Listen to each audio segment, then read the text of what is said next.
Everyone, myself Akshay Suryanshi from BLD City Vijaypur. Today we are going to discuss about town planning and architecture in Mohenjodaro in this module. We will learn about the town planning and architecture for Mohenjodaro, one of the main urban settlements of the Harappan civilization. One of the most unique features of the Harappan civilization was the development of a large urban context such as Mohenjodaro and Harappa. And although Harappa was the first site to be discovered, Mohenjo-daro becomes more well known because it was one of the largest urban settlements of Harappan civilization. Archaeological excavation Mohenjo-daro reveals that the city of Mohenjo-daro was divided into two sections, the citadel and the lower town. The citadel was smaller but higher, while the lower town was larger but lower. Archaeologists believe that the citadel was a fortified settlement and consisted of some important structures, such as the Great Bath and the warehouse, while the Low Town consisted of houses and workshops.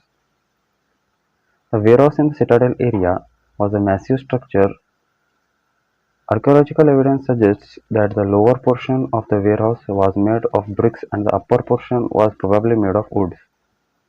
The Great Bath in the Citadel and was a large rectangular area tank which archaeologists believe was meant for special ritual parts.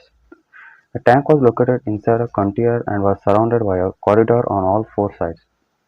The tank was mortared with gypsum to make it watertight. Two stepways led to the tank, one framed the north and another framed the south. The tank had bricks in its edges and a huge drain on one side. Most of the houses in the lower town had a central courtyard with rooms surrounding it. The courtyard was probably for activities such as cooking and weaving during the summers.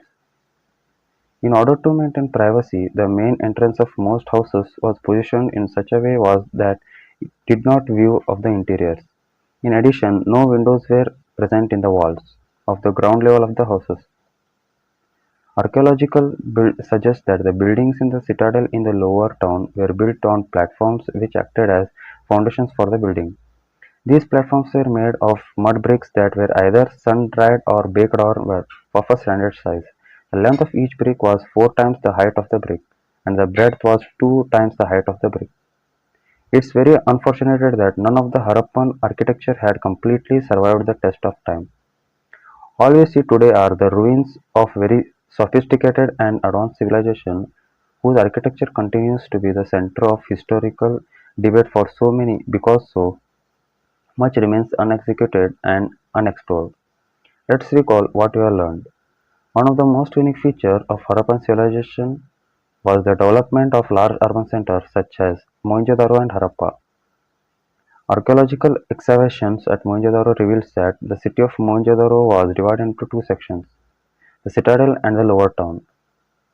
The warehouse in the citadel area was a massive structure. The Great Bath in the citadel and was a large rectangular tank which archaeologists believe was meant for special ritual bath. The tank was located inside a courtyard and was surrounded by a corridor on all four sides. The houses in the lower town were built along roads and streets that were laid out in the form of grid.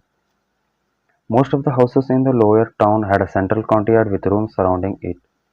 In order to maintain privacy, the main entrance of most houses was positioned in such a way that it did not give a direct view of the interiors.